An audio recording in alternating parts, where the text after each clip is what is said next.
आज के क्लास में हम लोग को इंटीग्रेशन स्टार्ट करना है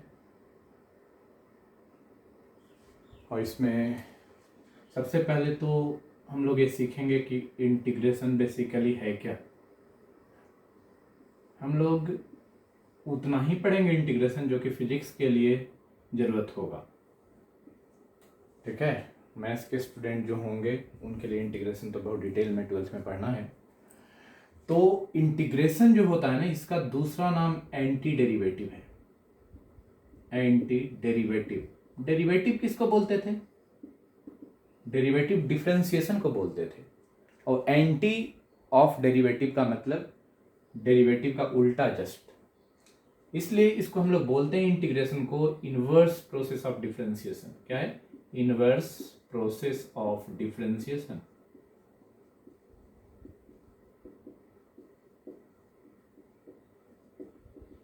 ये क्या बोलना चाह रहा है? इनवर्स प्रोसेस ऑफ डिफरेंशिएशन का मीनिंग क्या है? इनवर्स प्रोसेस ऑफ डिफरेंशिएशन को क्या बोलते हैं? एंटी डेरिवेटिव बोलते हैं। इसका मीनिंग क्या है एंटी डेरिवेटिव का, मतलब इनवर्स प्रोसेस का? सबसे पहले तो नहीं, वो सब अभी नहीं बोलना है। इनवर्स प्रोसेस का मतलब क्या होता है वो बता। पहले तो सिंबलाइज किया जाता है, डिनोट किया जाता है इंटीग्रेशन को ऐसा, और यहां पर एक फंक्शन लिखेंगे fx dx। ये साइन ऑफ इंटीग्रेशन है, साइन ऑफ इंटीग्रेशन। ये एक्चुअली शेप जो है ना, ऐसा एस लेटर को इनलार्ज किया गया है, ऐसे खींचा गया है, ऐसे ड्रैग किया गया है, और ड्रैग करोगे तो ऐसा शेप आ जाता है। और एस इसलिए यूज होता है कि एस का मतलब होता है समेशन। हम लोग समेशन साइन बहुत सीखे हैं 9th-10th में। ऐसा इस टाइप का सिंबल 9th-10th में हम बहुत ज़्यादा समेशन के लिए पढ़ते थे स्टैटिस्टिक में। उसमें डिस्क्रीट डेटा का समेशन होता था, 1+2+3, 1+1.5+1.3, ऐसा कुछ। लेकिन इसमें हम लोग को क्या करना है समेशन करने के लिए, कि कंटिन्यूअस डेटा का समेशन करना है। मान लेते हैं कि ऐसा दिया हुआ है कोई रॉड, तो इसका मास जो है सभी जगह डिस्ट्रीब्यूटेड है ना। देखो यहाँ पर भी छोटा सा मास होगा, यहाँ भी होगा। एक रॉड या पेन लेते हो, इस पेन का मास सभी जगह डिस्ट्रीब्यूटेड है। लेकिन अगर हम बोल दें कि 1 kg का ब्लॉक यहाँ रखा हुआ है, 5 kg का यहाँ रखा हुआ है, ऐसे ऐसे बनाकर, और सबका मास को ऐड करो, ठीक है। तो इसका मास प्लस इसका मास प्लस इसका मास प्लस इसका मास प्लस इसका मास प्लस इसका मास, उसको ऐड करने के लिए सिंबल का यूज करते हैं। ये भी सिग्मा है, सिग्मा एस लेटर है ग्रीस कंट्री का, कैपिटल एस ग्रीस कंट्री में ऐसे लिखा जाता है। हम लोग स्मॉल एस यूज कर रहे हैं साइन ऑफ इंटीग्रेशन के लिए। ये साइन ऑफ इंटीग्रेशन है। एफएक्स का नाम क्या होता है? एफएक्स का नाम होता है इंटीग्रैंड। इंटीग्रैंड बोलते हैं FX.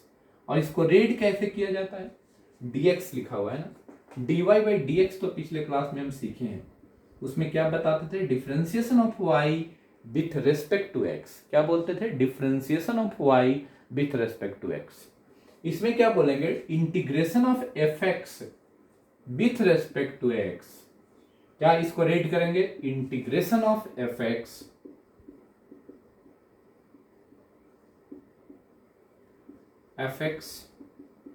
With respect to WRT बताए थे, विथ रेस्पेक्ट टू x। जो यहां रहता है उसके रेस्पेक्ट में, dx रहता है x के रेस्पेक्ट में। इतना लिखिए पहले, integration of fx with respect to x।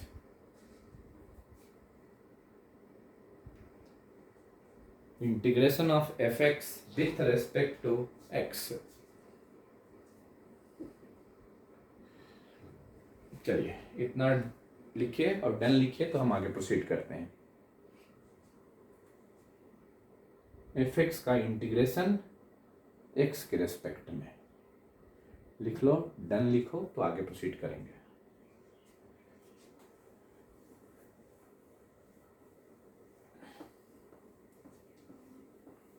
इसमें कुछ था नहीं। अब इनवर्स प्रोसेस का मतलब क्या है? हम यहाँ पर लिखे हैं कि integration is the inverse process of differentiation. ये क्या सिग्निफाई करना चाह रहा है? Integration is the inverse process of differentiation का मीनिंग क्या है? तो इसमें समझना है हम लोग को कि अगर कोई फंक्शन का इंटीग्रेशन निकालना है F x, what is inverse process वो बताने जा रहे हैं। अगर यहां पर इसका आंसर है जी ऑफ एक्स, तो ये ऐसा होता है कि इसका डिफरेंशिएशन करें तो एफ एक्स मिलना चाहिए। इसको अगर यहां पर जो भी लिखा हुआ है इसका डिफरेंशिएशन करेंगे तो इतना आना चाहिए, सच दैट हम लिख रहे हैं, such that differentiation of G x किसके रेस्पेक्ट में, एक्स के रेस्पेक्ट में, d x must be F x. ऐसा जो भी अगर सेटिस्फाई किया फंक्शन, उसका वैल्यू बोलेंगे कि integration of this function is G x. जैसे एग्जांपल हम समझाते हैं, अगर बोले आपसे कि एक्स स्क्वायर का इंटीग्रेशन क्या है एक्स के रेस्पेक्ट में, तो हम लोग सर्च पर निकल जाएंगे, खोज पर निकल जाएंगे कि यहां पर क्या लिखें कि उसका डिफरेंशिएशन इतना हो जाए। तो हम डिफरेंशिएशन पोलिनोमियल का पिछले क्लास में हम x to the power n का बताए हुए हैं कि n into x to the power n minus one होता है। तो एक यहां लिखना है तो ये तो श्योर पता चल रहा है कि यहां पर किस तरह का फंक्शन रहेगा ताकि उसका डिफरेंशिएशन एक्स स्क्वायर है। एन के जगह पर क्या रहेगा बताइए तो, what should be the value of n so that उसका डिफरेंशिएशन एक्स स्क्वायर टाइप का आए। बोलिए एन क्या हो,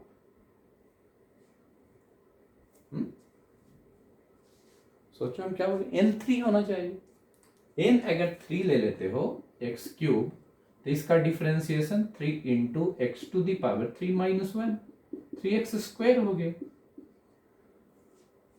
3x स्क्वायर आ गया, लेकिन 3 तो एक्स्ट्रा आया ना, तो इसका आंसर क्या होगा जानते हो, एक्स क्यूब बाई 3। अभी फिलहाल इतना सोच रहे हैं, एक्स क्यूब बाई 3 कर दोगे तो ये आराम से इसका डिफरेंशिएशन आता, कैसे, 1/3 बाहर और एक्स क्यूब का differentiation 3 into x to the power 3 minus 1, ये कितना हो गया 1/3 इंटू 3 एक्स स्क्वायर, ये कैंसिल आउट होकर एक्स स्क्वायर आ गया।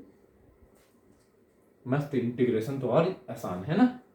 तो इसका इंटीग्रेशन किए, डिफरेंशिएशन किए तो ये आया, लेकिन साथ में कांस्टेंट भी ऐड करते हैं। क्यों ऐड करते हैं, क्योंकि दुनिया में कोई भी कांस्टेंट का डिफरेंशिएशन पिछले क्लास में 0 बोले हैं।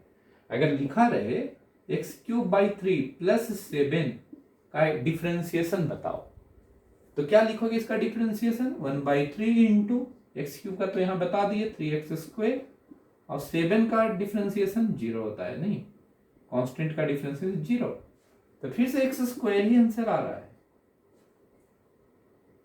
कुछ भी 7 क्या 5 2 कुछ भी ऐड कर दो, तो इसीलिए कांस्टेंट जोड़ा जाता है c, और c का नाम क्या होता है, constant of integration, constant of integration, पूरा लिख दो कांस्टेंट ऑफ इंटीग्रेशन। ठीक है, ये समझ में आया कि नहीं आया, ये बातें समझ में आई आप लोग को। कांस्टेंट ऑफ इंटीग्रेशन हम इस तरह से बताएं। अब हमारे पास अगर पूछता है थोड़ा सा और फंक्शन लिखते हैं हम लोग, ठीक है, रब करें कुछ और, वो टेबल हम एक्सपेक्ट कर रहे हैं कि आप लोग को याद है, याद नहीं है तो आज भर के लिए आप लोग को पीछे देख सकते हो उस पेज को, डिफरेंशिएशन वाला जो टेबल बताए थे। ठीक है, अगर मेरे पास पूछता है किसका, integration of x to the power 5, कोई बताइए निकाल कर क्या होगा, integration of x to the power 5 dx कितना होना चाहिए, x टू द पावर 5 का इंटीग्रेशन क्या होगा, integration of x to the power 5, x to the power 6/3 क्यों नहीं, x टू द पावर 6/6 नहीं, x टू द पावर 6 का डिफरेंशिएशन तो हो जाएगा 6 into x to the power 6 minus 1, by 6 करोगे तब तो ये कैंसिल आउट होगा, x पावर 5 बचेगा, तो लिखेंगे x to the power 6/6 plus integration constant c, ये सब इनडेफिनिट, दो तरह का इंटीग्रेशन होता है मैथमेटिक्स में, एक को डेफिनिट बोलते हैं, एक को इनडेफिनिट बोलते हैं। तो इनडेफिनिट वाला सी जिसका वैल्यू रहता है ना, सी का वैल्यू क्या रखें 1 2 3 4 5, कुछ फिक्स्ड ही नहीं है, इसलिए इनडेफिनिट इंटीग्रल बोलते हैं। समझे बात?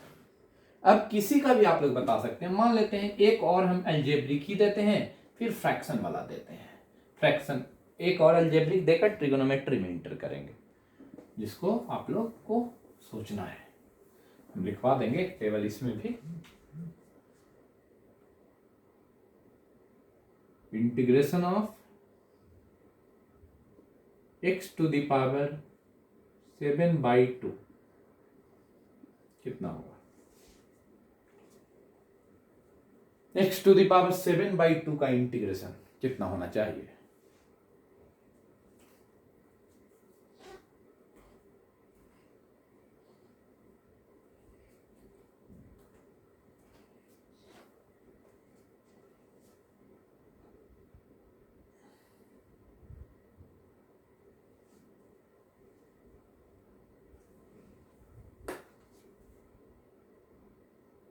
x to the power 7/2 fraction का दिमाग लगाओ, इसमें से 1 घटाएंगे 9/2 ना, तो क्या लिखेंगे x to the power 9/2 whole divided by 9/2, मतलब 2/9 से मल्टीप्लाई करना, तो क्या लिख देंगे 2/9 into x to the power 9/2 plus c।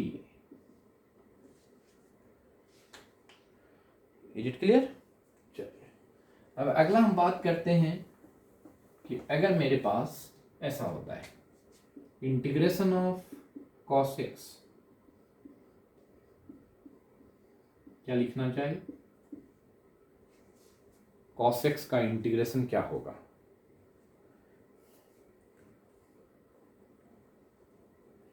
Integration of cos x, sin x नहीं, sin x का डिफरेंशिएशन cos x होता है। इंटीग्रेशन ऑफ sin x क्या होगा?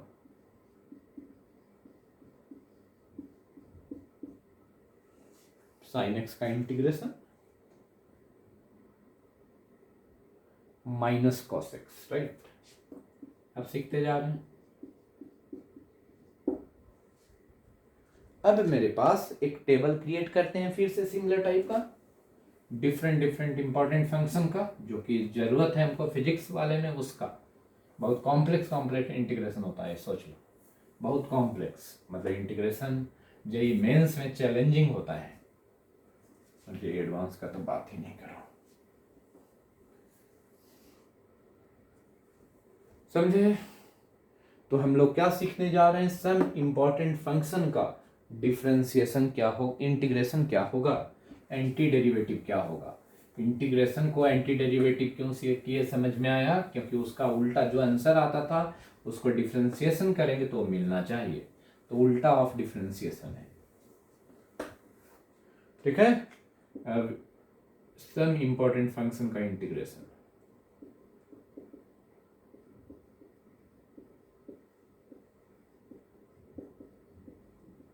इसको याद रखना है।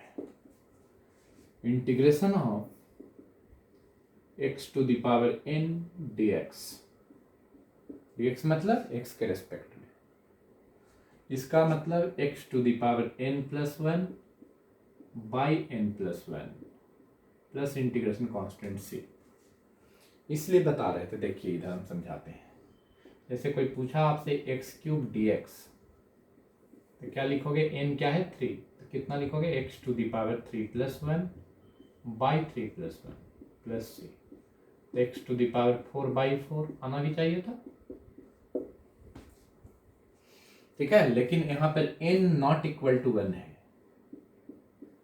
n अगर -1 हो जाएगा तो क्या दिक्कत है? n डिफाइंड बन जाएगा। n अगर -1 होता है तो अभी आप लोग को जरूरत नहीं है, लेकिन इसको लिख लीजिए, n-1 तो इसका होता है log x to the base e। n अगर -1 होगा तो ये क्या कन्वर्ट हो जाएगा बताइए? x to the power -1 dx और इसी को ऐसा लिख सकते हैं 1/x dx। इसका इंटीग्रेशन है, काफ़ी इंपॉर्टेंट फिजिक्स में यूजफुल है। इसको mod x लिखें तो और मज़ा है। लॉग निगेटिव क्वांटिटी के लिए डिफाइन नहीं होता है। log x to the base e क्या होता है ये हम बता चुके हैं कि 2 डेसिमल पॉइंट तक पाए जैसा होता है। पाए कैसे होता है? पाए का वैल्यू 3.14, ई का भी वैल्यू 2.71 होता है 2 डेसिमल प्लेस तक। ई का वैल्यू भी, ई क्या होता है? ई रैशनल नंबर। पाए क्या होता है? ई रैशनल नंबर। सब ई रैशनल को हम लोग पहचानते हैं, √2, √3, क्यूब रूट ऑफ 7।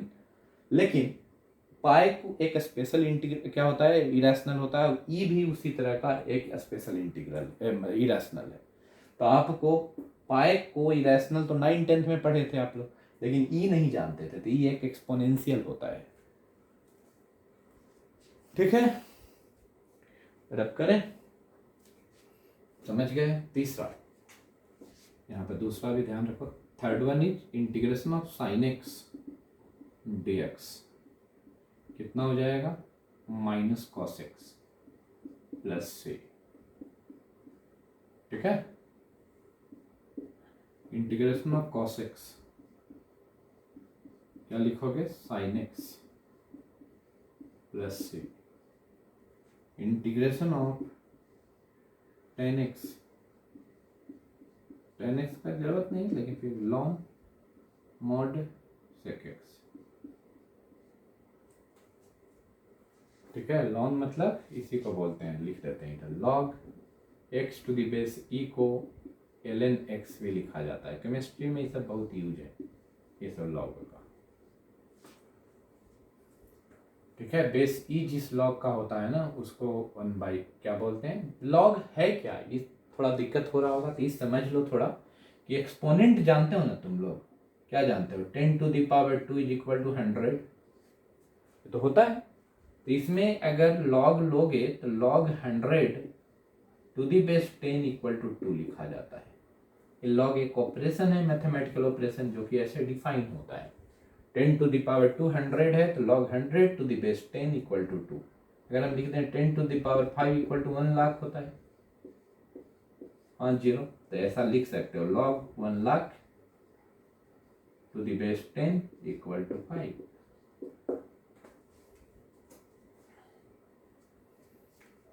समझे? कोई दिक्कत? ln sec x plus c। Integration tan x, integration of, यहाँ पर cot x लिख रहे हैं, cot x का integration ln sin x plus c। ये सब का यूज कम है, ज़्यादा डरना नहीं है। Integration of sec square x तो tan x होगा। tan x का डिफ्रेंसिएशन क्या होता है? sec स्क्वायर x, याद है ना? इतना, और 2-3 और हम बता रहे हैं। लिखिए, लिखकर डन लिखोगे तो आगे प्रोसीड करेंगे।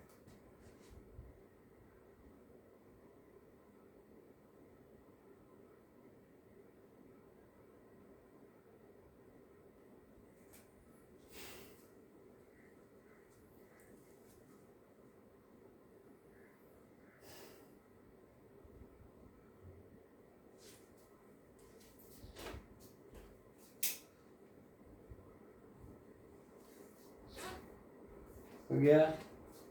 नोट कर लिए सारे लोग? Done done done done done. 3-4 और ऊपर से लिख रहे हैं, नीचे वाला लिखते रहो जिसका मिस किया है।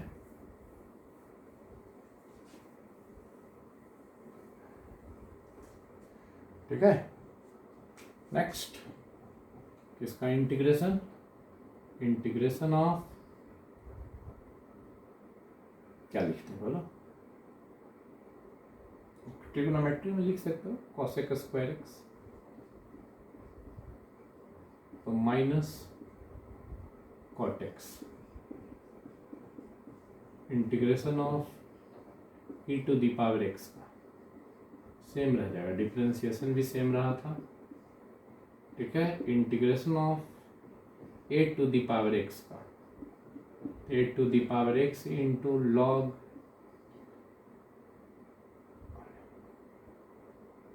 बेस, ये लिख देते हैं, लॉन ए बोलते हैं इसको, प्लस c। याद रखना, इस समय बहुत ज़्यादा हेडेक नहीं लोगे, ठीक है। इंटीग्रेशन ऑफ सेक एक्स का निकल गया, लिखिए सेक एक्स सब उतना ज़रूरत नहीं है, सेक एक्स भी बताने का है लेकिन ज़रूरत नहीं है, पड़ेगा नहीं कहीं पर। इंटीग्रेशन सेक एक्स का भी है, कॉसेक एक्स का भी है, लेकिन नीड नहीं है हमको फिजिक्स में ज़्यादा, जहाँ ज़रूरत होगा वहाँ पर बताएंगे उसे।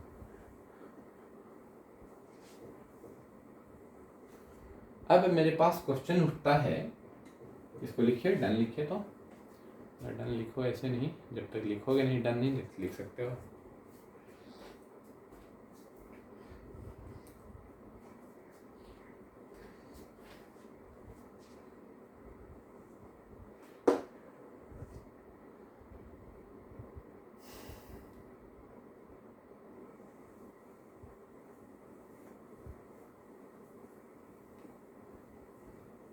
ठीक है, अब देखिए आप लोग, अगर मेरे पास ऐसा कुछ रेंज होता है कि integration of sine 5x minus 3, तो क्या करना चाहिए।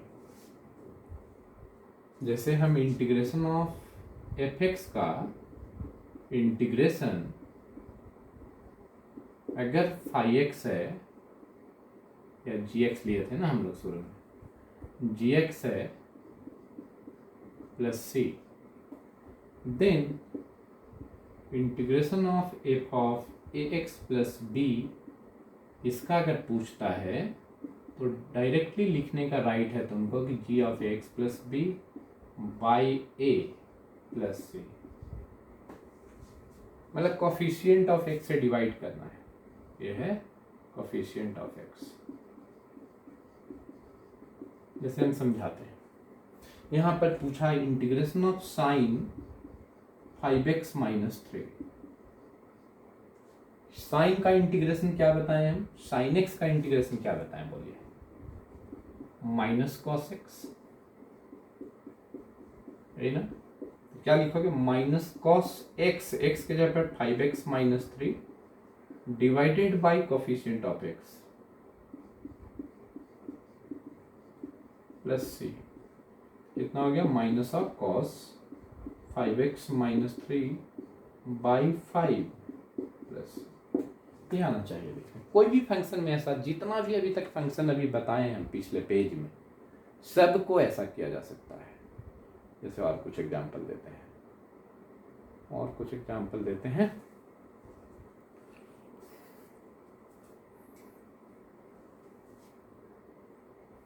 हटाएं, रब करें।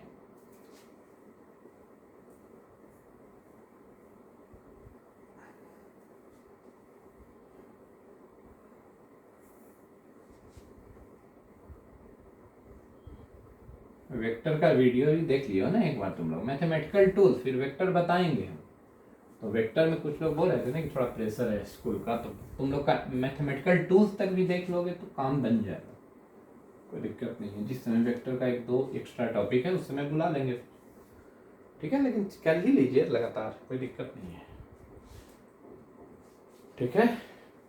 इसमें हम लोग बहुत स्मूथ चलते हैं कि ताकि क्लास में ही सब चीज़ समझ में आ जाए, कि एक्स्ट्रा ना पढ़ना पड़े इसके लिए फिर तुम लोग। अब देखो इंटीग्रेशन ऑफ, अगर पूछा 7x plus 9 to the power 8 dx, तो एकदम सिंपल है। आप लोग पहले integration of x to the power n ही ध्यान रखो, क्या हो जाएगा, x to the power n plus 1 by n plus 1 plus सी। यहाँ भी वही करना है, x के जगह पर केवल इतना लिखा हुआ है, क्या लिखोगे, 7x plus 9 to the power 8 plus 1 by 8 plus 1, n क्या है, 8 है, plus C, divided by coefficient of x, यहाँ पर इंटू कोफिशिएंट ऑफ x कितना है, 7 से डिवाइड दिए, यहाँ पर लिख देते हैं, गंदा इधर है, ये कोफिशिएंट ऑफ x है, इसे डिवाइड करना नहीं भूलोगे। अगर बोला तुम लोगों से e to the power 7x minus 12,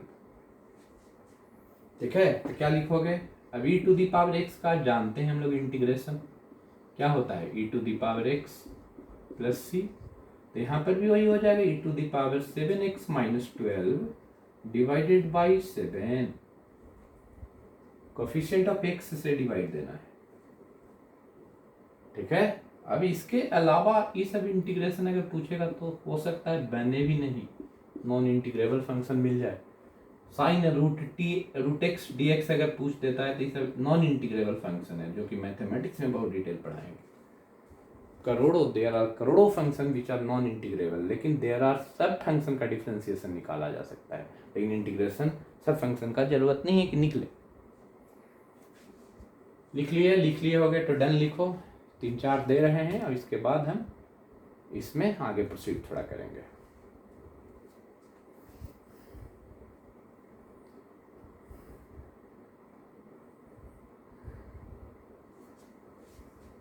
हो गया सब लोग का?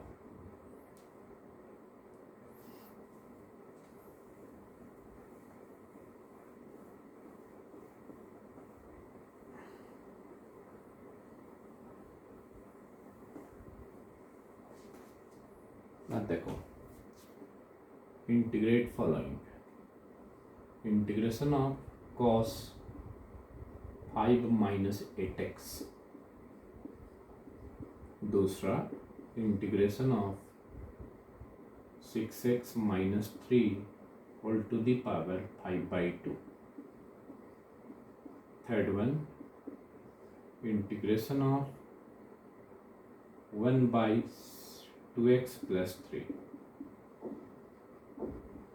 Fourth integration of e to the power 6 minus 3x,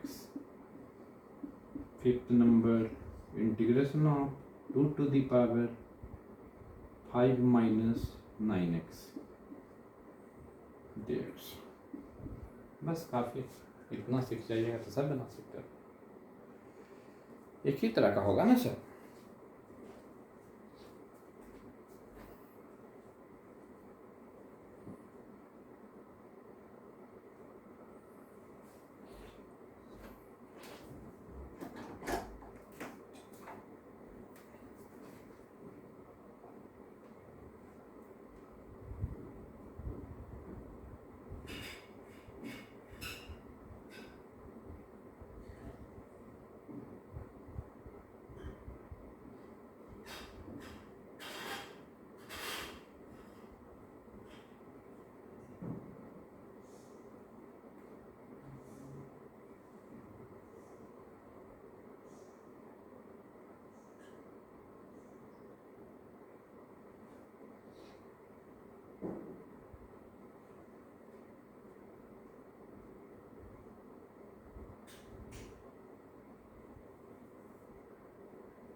आ रहा है, निकल गया, डन डन डन।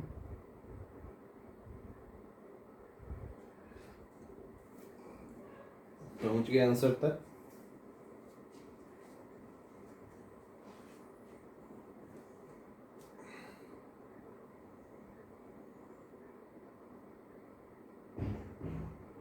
हो गया। कॉस का क्या होता है? साइन। नहीं तो क्या लिखे होगे? मैच करवाइएगा, बताइए कितना सबका सही हुआ। Sine 5 minus 8x divided by coefficient of x is -8 plus c। ये कितना? 6x minus 3 to the power 5/2 plus 1 by 5/2 plus 1 into coefficient of x 6 हो गया नीचे में। ये कितना? Log base e 2x plus 3 divided by coefficient of x 2 है। नहीं, इसी को लिखते हैं 1/2 ln 2x plus 3, coefficient of x से डिवाइड देना था प्लस सी, यहाँ पर कितना e to the power 6 minus 3x divided by minus 3 coefficient of x, यहाँ पर a to the power x type का, क्या बताएं, a to the power x ln a, क्या लिखोगे 2 to the power 5 minus 9x ln a, तो ln मतलब ln a मतलब ln 2, ये लिखे थे क्या, बाई क्या कोफिशिएंट ऑफ x क्या है -9, कितना सही हुआ बताइए। थर्ड वाला तो बताए ना, थर्ड वाला में क्या बताएं कि 1/x का इंटीग्रेशन क्या बताएं, देखो टेबल में log x ना टू द बेस, तो 1/x के जगह पर 1/2x प्लस 3, तो इसका क्या हो जाएगा log 2x plus 3 to the base 3 by 1/3 हो जाएगा, बाई 2 हो जाएगा, क्यों कोफिशिएंट ऑफ x 2 है। समझ में आया एलिना, दिक्कत। फिफ्थ में फिर वही है, a to the power x का इंटीग्रेशन कितना होता है, a to the power x into ln a, log a to the base e बताया ना, तो यहाँ पर a के जगह पर क्या लिखा हुआ है 2, और x क्या है 5 माइनस 9x, तो ये कितना हो जाएगा a to the power x, a to the power x का मतलब 2 to the power 5 minus 9x into ln 2, तो ln a है ना, तो ln a मतलब ln 2 divided by coefficient of x -9, ये तो इज इट क्लियर, की दिक्कत,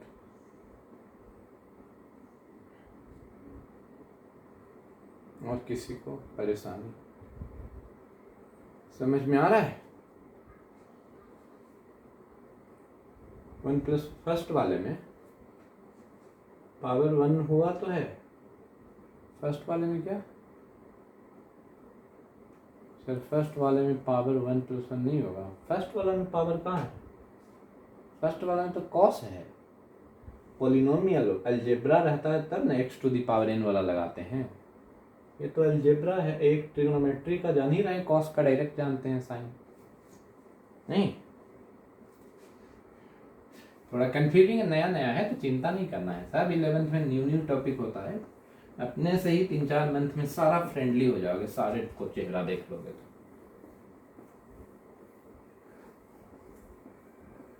ठीक है। सब का नाम क्या है, इंडेफिनिट इंटीग्रल कह सकते हैं, इंडेफिनाइट इंटीग्रेशन, जिसमें इंटीग्रेशन कांस्टेंट का वैल्यू नहीं पता होता है। अब डेफिनेट इंटीग्रल करते हैं, ठीक है।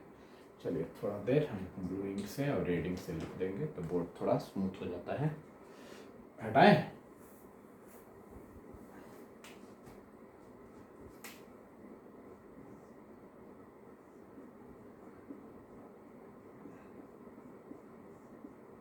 ये क्या है ये समझना है,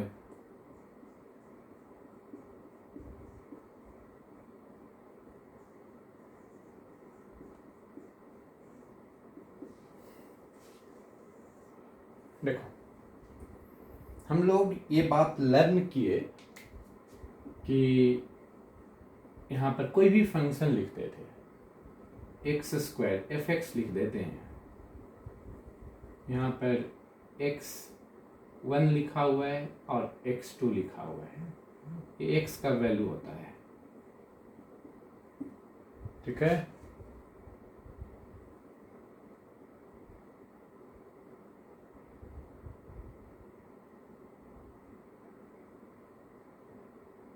समझ में आ रहा है, तो x equal to x1, x equal to x2, इसका नाम जानते हो क्या दिया गया है, नीचे है ना, ये इस समेशन साइन के नीचे है, तो इसका नाम होता है लोअर लिमिट, और इसको क्या बोलते हैं, ये ऊपर है ना, तो इसका नाम होता है अपर लिमिट, क्या है, अपर लिमिट, ये लोअर लिमिट है, ये अपर लिमिट है। अब यहाँ पर ये सोचना है कि इसका वैल्यू जो भी लाते हो तुम, मान लेते हैं gx लाए थे ना, gx प्लस सी, तो यहाँ पर क्या हो जाएगा, थोड़ा सा वेट कर लो 1 मिनट।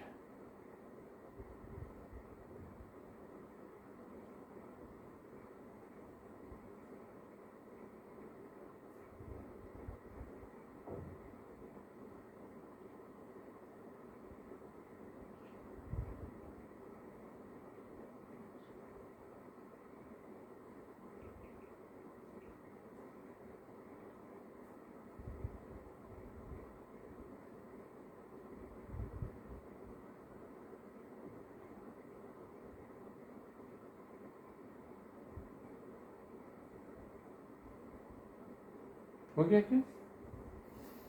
तो लोअर लिमिट अपर लिमिट क्या होता है, मान लेते हैं कि इसका फंक्शन का एफ एक्स डी एक्स का integration with respect to X आया जी एक्स प्लस सी, तो लिखते थे, तभी रेक्टेंगुलर बॉक्स में ऐसा रख देना बिग ब्रैकेट में, और यहाँ x1 लिख देना, यहाँ x2 लिख देना। एक दो समझाएंगे, सीखिए केवल पहले आप लोग।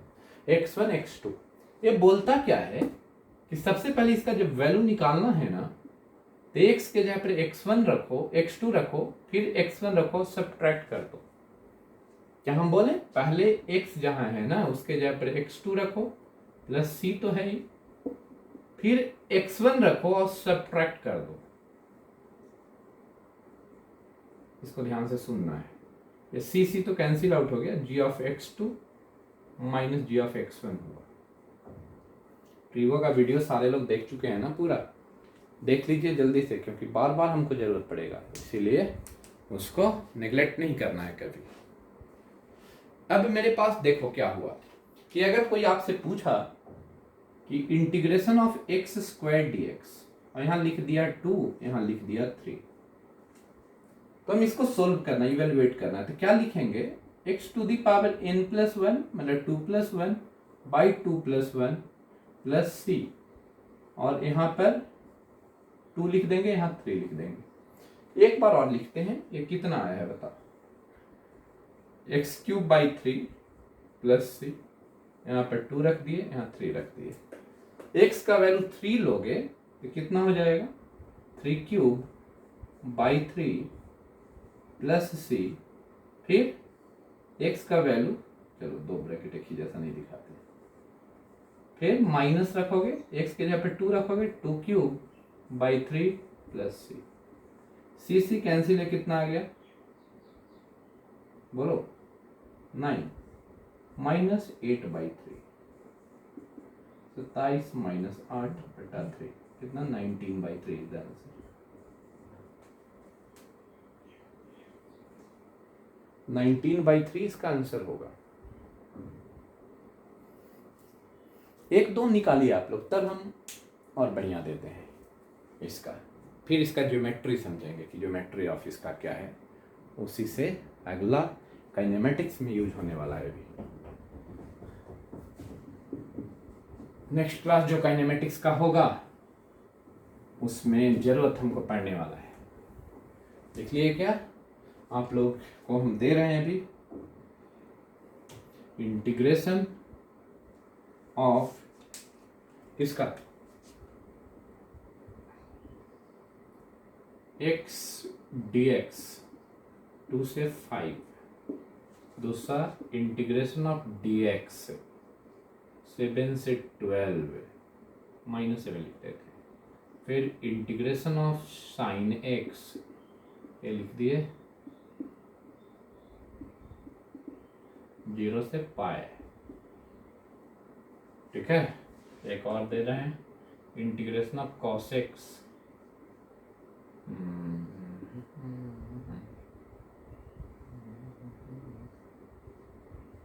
0 से पाए। चलिए इतना बनाइए पहले, तब हम देते हैं।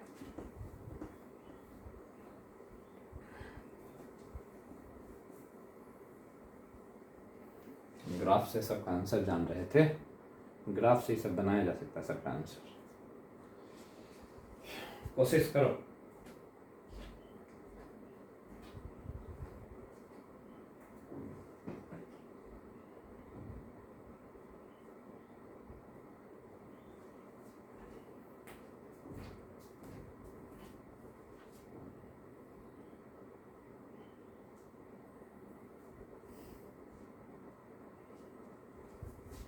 हम लोग का आज इंटीग्रेशन वाला पार्ट ख़त्म हो जाएगा, तो अगला दिन हम बताएंगे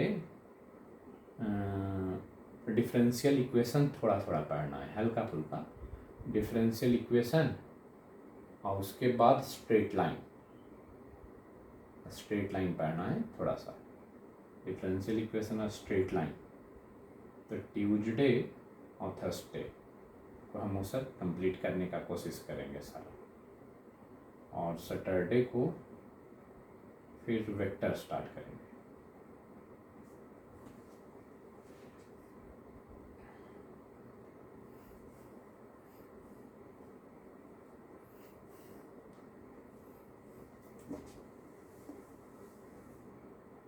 हो गया? किसी को दिक्कत? डन हो जाएगा तो डन लिखोगे, आगे प्रोसीड करेंगे।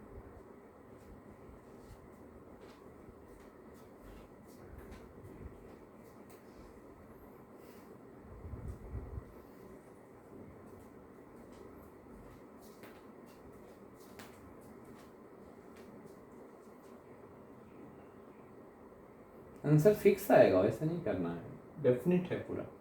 डेफिनिट का फिक्स वैल्यू आ रहा है, देख रहे हो ना। एक्स का integration X to the power 2/2 तो लिखे होगे, प्लस सी लिखोगे भी नहीं तो हो जाएगा, सी हमेशा कैंसिल आउट हो जाएगा। 2 है 5 है, सी अब लिखने का आदत ही नहीं बनाएंगे हम। ये कितना आ गया?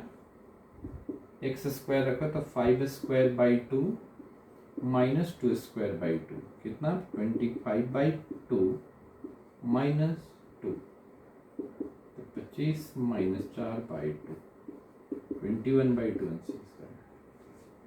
फर्स्ट का 21/2 आया था सब लोग का, फर्स्ट का 21/2 आया था।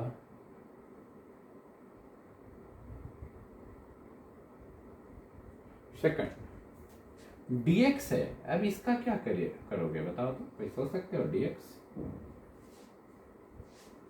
dx का मतलब कुछ नहीं लिखा हुआ तो x⁻0 लिखा हुआ है, कुछ नहीं लिखा हुआ तो x⁻0 मान लो। कैसे? कांस्टेंट डिफरेंशिएशन में किया था। अब इसको लिखोगे तो ये कितना हो गया बताओ? x⁻0 + 1, n 0 है, पाई 0 + 1, और लिमिट -7 से 12 कितना हो गया? x/1 x आ गया, ये 12 ये -7, 12 -7 हो गया 19 आ रहा है आंसर। नहीं समझे? 12 x का वैल्यू रखें, फिर -7 रखना है x का वैल्यू।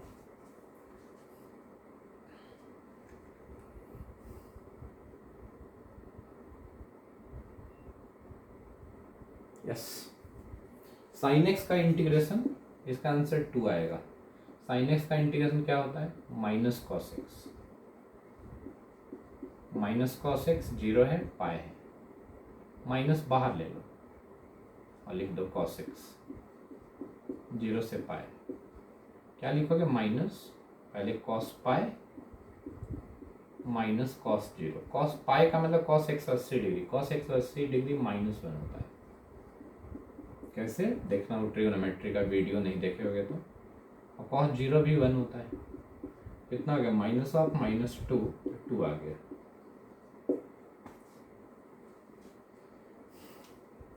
Is it clear? समझ में आ रहा है? कोई परेशानी? एंड cos x का होता है sin x, और sin 180 डिग्री भी 0 होता है, और ये भी 0 होता है, sin 0 डिग्री भी। sin x हो गया, और 0 से पाई, sin पाई आया माइनस sin 0, sin पाई भी 0 होता है, और sin 0 तो 0 होता ही।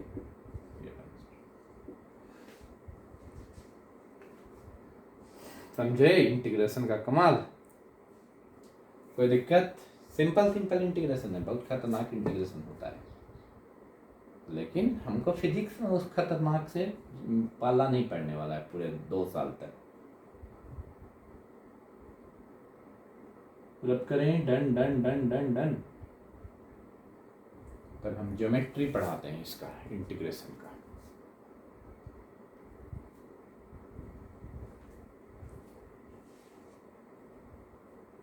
ज्योमेट्री इंटीग्रेशन का करेंगे।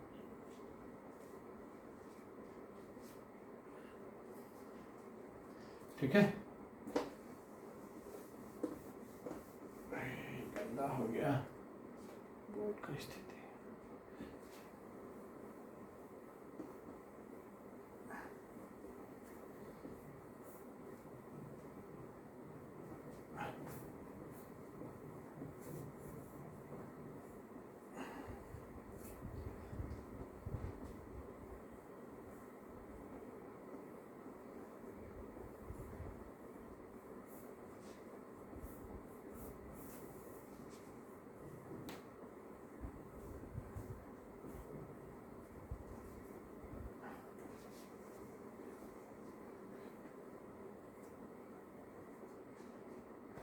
देखो अब ज्योमेट्री ऑफ इंटीग्रेशन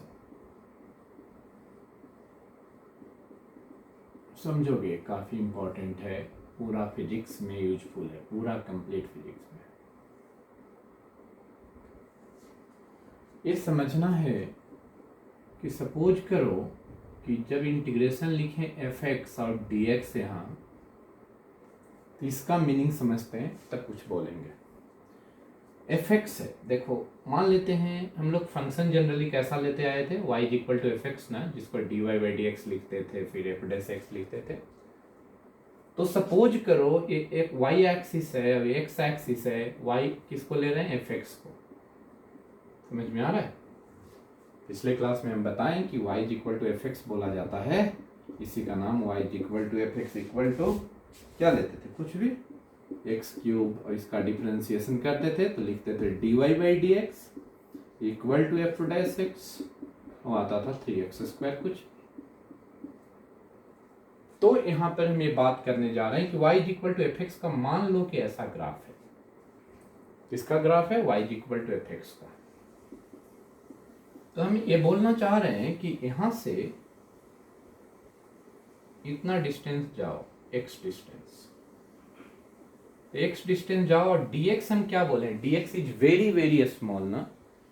क्या बोलते थे, देखो याद होगा कि x का मतलब अगर x1 2 है और x2 2.00000001 है, तो ये दोनों को सब्ट्रैक्ट करोगे x2 माइनस x1, तो ये 0.00000001 हो रहा है, जो कि वेरी स्मॉल है। इस वेरी स्मॉल डिफरेंस को हम लोग dx बोलते हैं, very small change in x। dx का मतलब very small change in x। लेकिन अगर x1 2 होता, x2 2.5 होता या 2.3 भी होता, x2 माइनस x1 0.3 होता, उस समय इसको डेल्टा x लिखते हैं। समझे? तो x dx बहुत स्मॉल होता है, तो x अगर इतना लिए हैं तो dx तो बहुत क्लोज है, इतना क्लोज। लेकिन इतना क्लोज दिखाएंगे तो आप लोग को दिखेगा नहीं, क्लियर नहीं पिक्चर बनेगा। तो क्लियर पिक्चर नहीं बनेगा, इसीलिए dx को थोड़ा दूर लेते हैं समझाने के लिए। ये dx थिकनेस का है, ठीक है। और यहां पर एक ऐसा लाइन बनाते हैं, ये जो स्ट्रिप बना ना, ये वाला देखो सेट कर रहे हैं, एक करीब करीब रेक्टेंगुलर शेप का है। रेक्टेंगुलर शेप का और अच्छा होगा जब ये और पतला होगा, छोटा सा, इतना तो वेरी कर रहा है ना ऐसे। ये वाला विड्थ जो है थोड़ा डाउन है ना, तो जितना एक पतला होगा उतना एक्यूरेट क्या बनेगा, रेक्टेंगल। अब इसका देखो ये x है, तो इसका हाइट कितना है बताइए, fx। ये समझ में आया क्यों? ये समझ में आया? जैसे देखो क्या हम बोल रहे हैं, fx क्यों लिखें, ये समझना है आप लोगों को। इसलिए कि कोई भी ग्राफ बनाते हो कोई भी ग्राफ, यहां पर अगर ऐसा ग्राफ बनाते हो ऐसा, अब मान लेते हैं y equal to X cube का ग्राफ है और x2 है, यहाँ पर मान लेते हैं x2 है, तो y कितना हो जाएगा, 2 क्यूब हो जाएगा ना, 8, वही 8 होता है ये वाला। नहीं, x का वैल्यू 2 रखें तो y 8 आया, समझे ना। स्ट्रेट लाइन में तो ऐसा सीखे ही हो कि अगर y लाइन है, y equal to 2x line है, x 1 रख दिया तो y 2 आ रहा है, तो x 1 तो y 2, तभी ना x एंड y कोऑर्डिनेट। तो दुनिया में सब कर्व के लिए वैलिड है। तो यहाँ पर x लिए हो तो इसका हाइट क्या हो जाएगा, fx, तो ये fx हाइट का है, एक करीब करीब रेक्टेंगल है, और इसका थिकनेस क्या है, dx, ऐसा नजर आ रहा है। देखो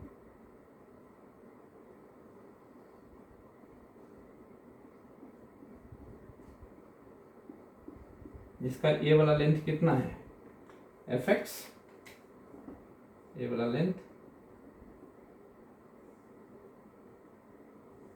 fx है ना, और ये थिकनेस क्या है, dx है। इसका एरिया क्या हो गया, fx इंटू dx, छोटा स्ट्रिप का area fx into dx। fx into dx जो बताया वो क्या बताया, area of strip, shaded strip लिख लेते हैं, लिखिए इसको, चलो लिखो लिखो लिखो लिखो लिखो, नोट करो।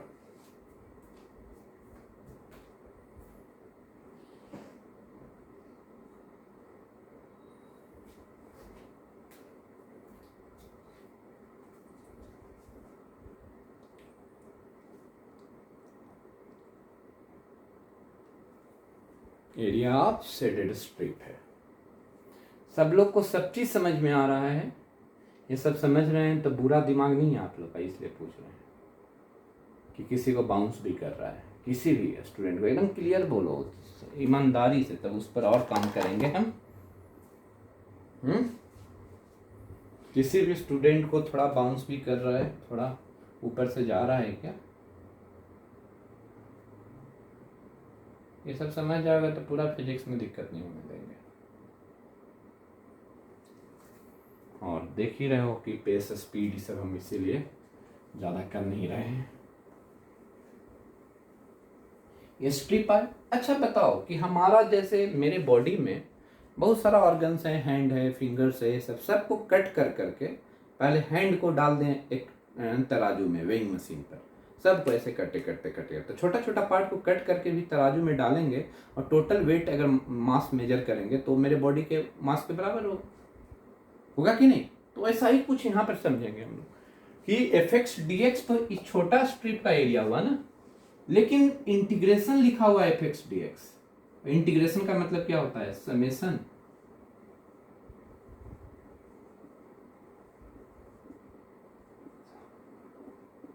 ऑल fx dx, इसका मतलब summation of all such strips, such strips. तो बहुत सारा ऐसा स्ट्रिप आएगा, ऐसे ऐसे एक ही डायग्राम में नहीं बनाया जाएगा, और सब एरिया ऐड हो जाएगा। तो इंटीग्रेशन इसका मतलब क्या बताया कि this implies that integration of fx dx gives area bounded by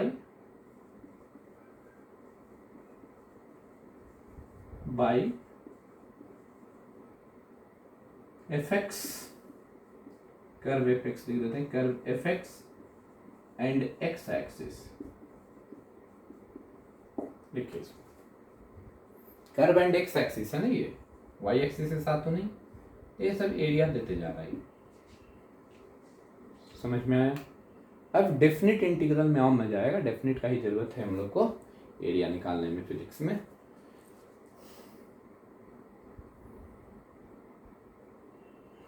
देखो इसको,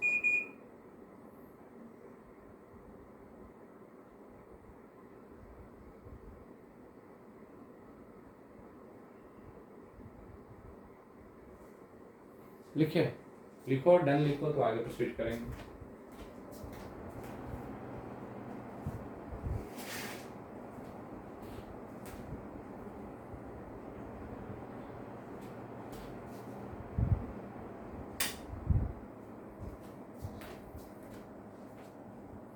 हो गया, रब करें, done done done done done, लिख लिए क्या?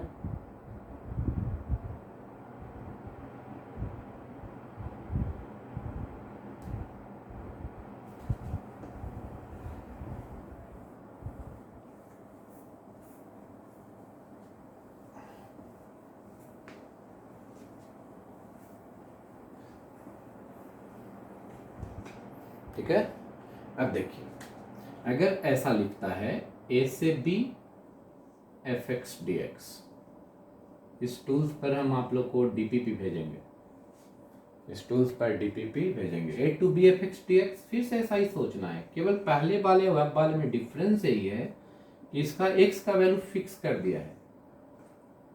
तो a y equal to F x का ग्राफ अगर है और यहाँ पर एक्स इक्वल टू ए है और x इक्वल टू बी है, तो समेशन इतना ही दूर हो रहा है।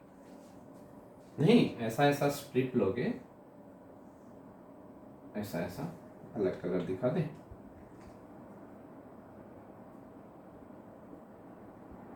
ऐसा स्ट्रिप लीजिएगा, ऐसा स्ट्रिप लीजिएगा, ऐसा ऐसा। कहाँ तक जाने का राइट है तुमको? बी तक, इधर ए तक।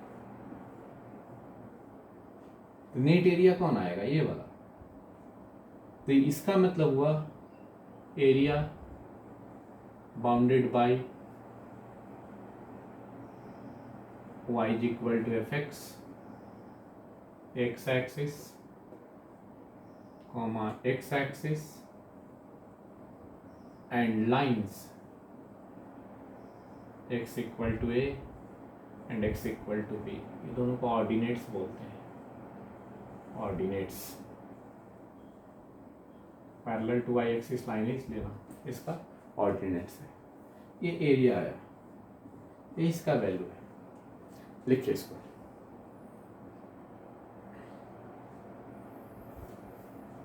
नोट करो। इसमें ज़्यादा डिटेल किए नहीं, हम समझ ही गए कि एफ एक्स डी एक्स क्या बताता था। F x D x type का बहुत सारा स्ट्रिप लिए, उसके अकॉर्डिंग एरिया निकाल दें।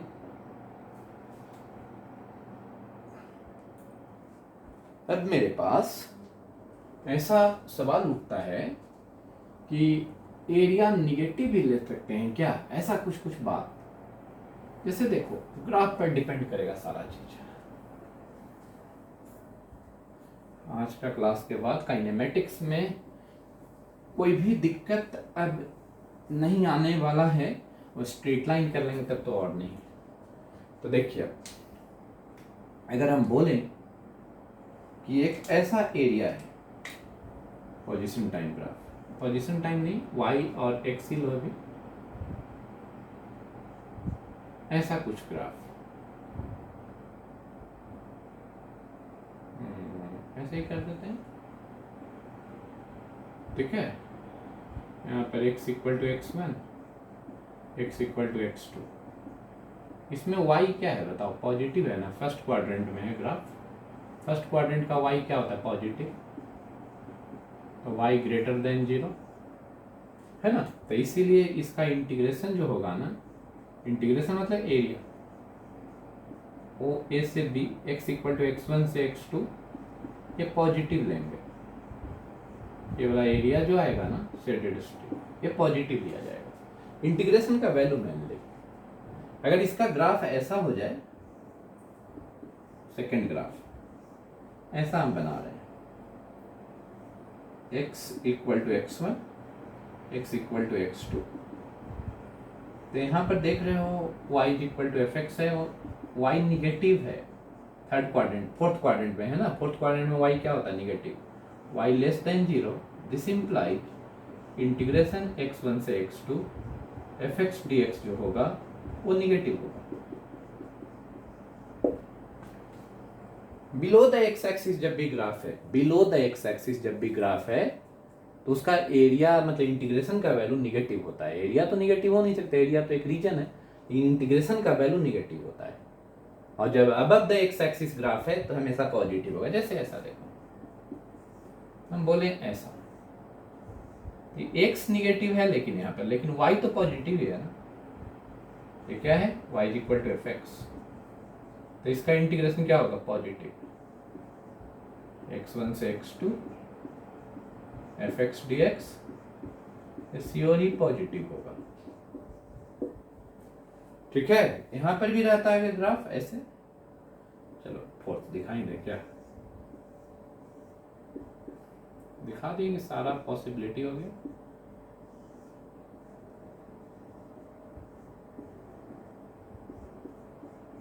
इसका इंटीग्रेशन x1 से x2 F x D x, ये भी निगेटिव हो जाएगा।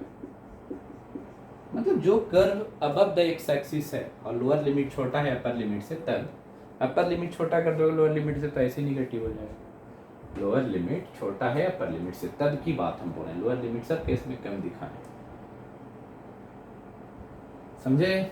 ये सिचुएशन कभी कभी ऐसा जरूरत पड़ेगा, देखो कि ऐसा ग्राफ रहेगा, ऐसे और ऐसे कर दिया, यहाँ पर x1 यहाँ पर x2,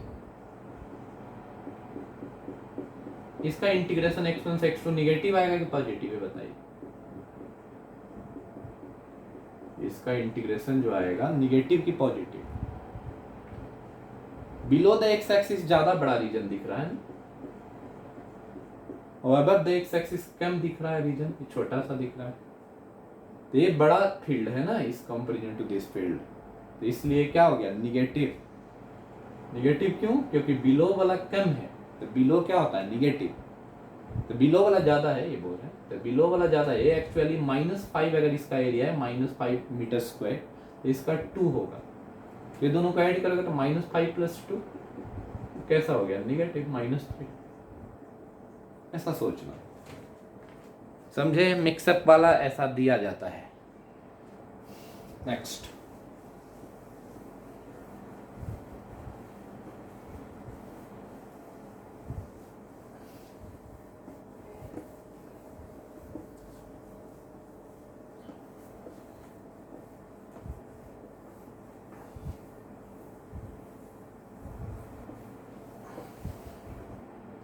ठीक है।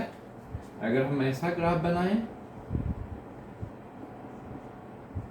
और ऐसा बना दे कुछ,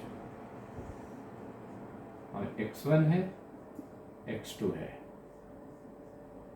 क्या होगा इसका नेट इंटीग्रेशन का वैल्यू। एरिया निगेटिव नहीं है, इंटीग्रेशन क्या होगा, निगेटिव की पॉजिटिव,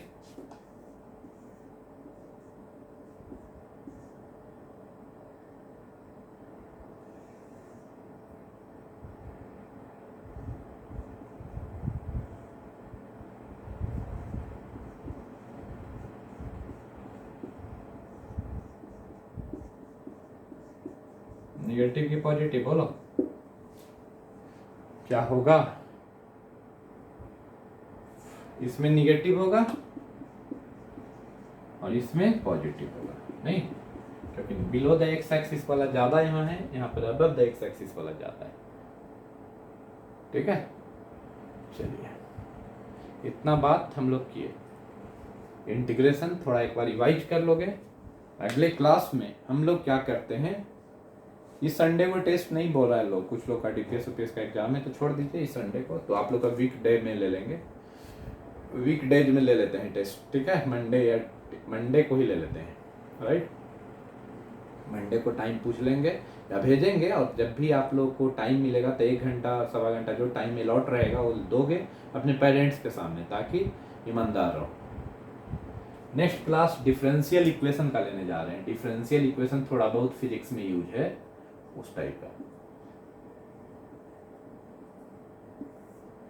डिफरेंशियल इक्वेशन। ठीक है, एंड करते हैं आज का क्लास।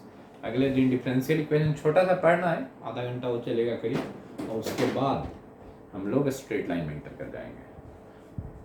ट्रिगोनोमेट्री का वीडियो देख लीजिए।